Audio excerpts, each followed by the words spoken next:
Imagine your foot hovering above a narrow strip of black basalt. You're standing in Pompeii, circa 70 CE, before the entrance to the house of the tragic poet. Below you, embedded in the floor in tiny tesserae, a chained dog bares its teeth. Cave Canem. Beware of the dog. But this is not merely a warning about an animal. You are standing at one of the most charged spaces in Roman life. The limen. The threshold. This worn stone, polished smooth by 10,000 footsteps, marks the invisible line where public became private, where street ended and household began, where outsiders became guests or intruders. Let me show you why Romans obsessed over this narrow strip of stone, and what we've forgotten about the simple act of crossing a doorway. Quick note, this content is educational only, based on archaeological evidence from Pompeii and Herculaneum and ancient historical sources. Now, consider the Roman house as it existed in the 1st century AD. Unlike our modern homes with their locked doors and privacy, the Roman elite house was designed for visibility. The wealthy needed to be seen receiving clients, dispensing favors, demonstrating power. Every morning, dozens of clients would arrive for the salutatio, the morning greeting ritual. They would crowd the vestibulum, the forecourt, before the house. They would peer through the fauces, the narrow entrance passage that Romans called the throat. And at some point, they would need to cross the limen, the threshold itself. But this created a problem. How do you control who enters when your door must remain symbolically open? Consider this. The Romans solved this problem not with locks, but with architecture and with something deeper: religion, law, social ritual, all concentrated on that narrow strip of stone. The ancient author Aulus Gellius describes the vestibulum this way. The vestibulum is not in the house itself, nor is it a part of the house, but is an open place before the door of the house, through which there is approach and access to the house from the street. Notice what he's doing. He's creating categories, zones of transition. The vestibulum is neither street nor house. It exists in between, and at the heart of this transition stood the threshold. It was watched over by Janus, the god of doorways and beginnings, the god with two faces, one looking out, one looking in. Evidence suggests that Romans understood the threshold as more than a construction element. It was a legal boundary. Roman law distinguished crimes based on whether the threshold was crossed. A theft from the vestibulum was not the same as a theft from within the house. The limen marked where public law ended and household authority began. Now let us examine the threshold itself, the physical object. Archaeologists have documented over 550 thresholds in Pompeii alone, and what's remarkable is how much intention went into their construction. The material choices tell us something. Basalt from Vesuvius for the strongest, most enduring stone, limestone for more modest homes, marble for the wealthy. These were not random selections. The threshold had to bear weight, yes, but it also had to make a statement. Most thresholds stood 15 to 30 centimeters high. That's 6 inches to nearly a foot. High enough that you couldn't simply walk across. You had to lift your foot deliberately, place it carefully. What's remarkable is that Romans engineered their thresholds to force a specific behavior. That raised stone lip meant you couldn't stride carelessly into someone's home. You had to pause, lift your foot deliberately, place it carefully. In that half-second of transition, you became aware. You are crossing a boundary. Archaeological analysis reveals even more. Aware patterns on these stones show foot traffic. The right side of many thresholds is more worn than the left. It seems that Romans, like us, favored their right foot when stepping forward, but there's evidence this wasn't just habit. It was ritual.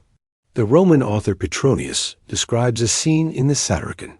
As we were trying to go in, the porter stopped us at the very threshold and said, "Right foot first." Naturally, we all hesitated. Who wouldn't be nervous about crossing the threshold the wrong way? Right foot first, not for balance, for fortune. And look at the thresholds themselves more closely. Many featured elaborate mosaics. The cave Canaan dog is the most famous, but there were others. Salve, welcome, images of protective symbols, geometric patterns that may have held meaning we no longer understand. The threshold was decorated because it was seen, because it mattered. Within a single house, you might encounter multiple thresholds, from street to vestibulum, from vestibulum through the fauces to the atrium, from atrium to tablinum, from public rooms to private chambers. And here's what the archaeological record shows. As you move deeper into the house, toward more private spaces, the thresholds changed.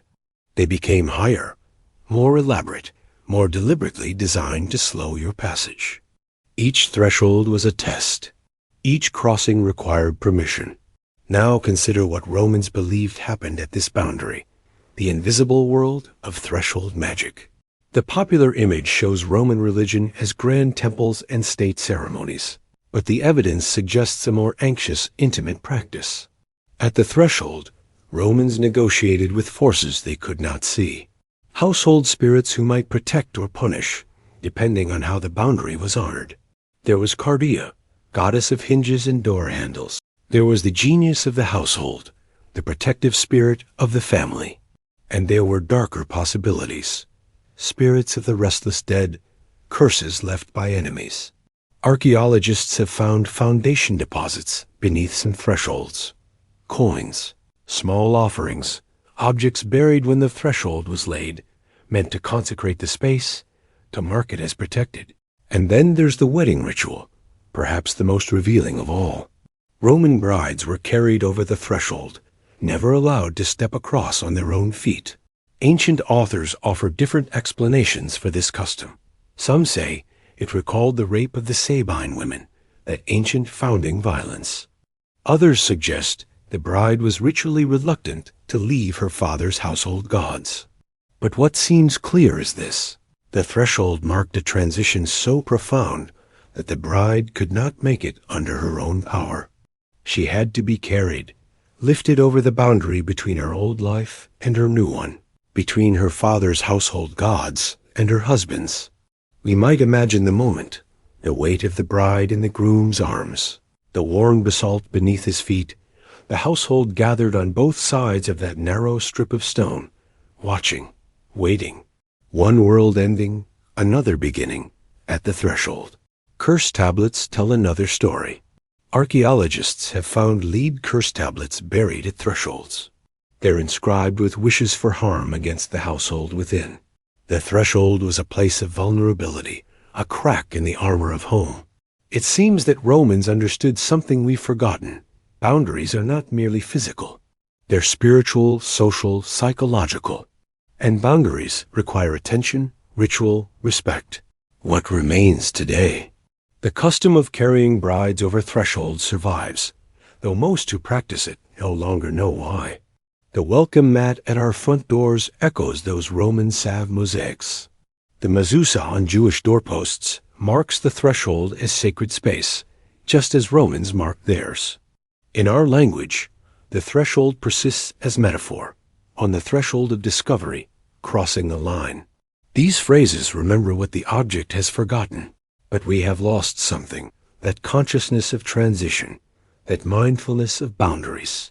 Our doors are security barriers now, locks and cameras designed to keep people out, not to mark the sacred difference between public and private, between street and hearth. We pass through our doorways thoughtlessly, never feeling the boundary beneath our feet. The thresholds of Pompeii still exist, worn smooth by feet that will never return. Stand before one today, and you are precisely where a Roman stood, poised between outside and inside, known and unknown. The house beyond is gone. The roof collapsed. The walls crumbled. The household gods abandoned. But the boundary remains, that narrow strip of stone where, for a moment, every Roman had to pause and acknowledge, I am crossing from one world into another. Perhaps that pause, that mindfulness of transition, is what we have lost. We pass through our doorways thoughtlessly now, never feeling the boundary beneath our feet. never considering what it means to cross from public to private, from outside to inside, from stranger to guest. The Romans built their thresholds high and decorated them with care because they understood something fundamental. Boundaries matter, transitions matter. The line between worlds deserves attention. And perhaps, standing before those ancient thresholds in Pompeii, we might learn to feel that boundary again, to pause, to acknowledge the crossing, to place our foot deliberately on the worn stone and remember, this is not just a doorway. This is where one world ends and another begins.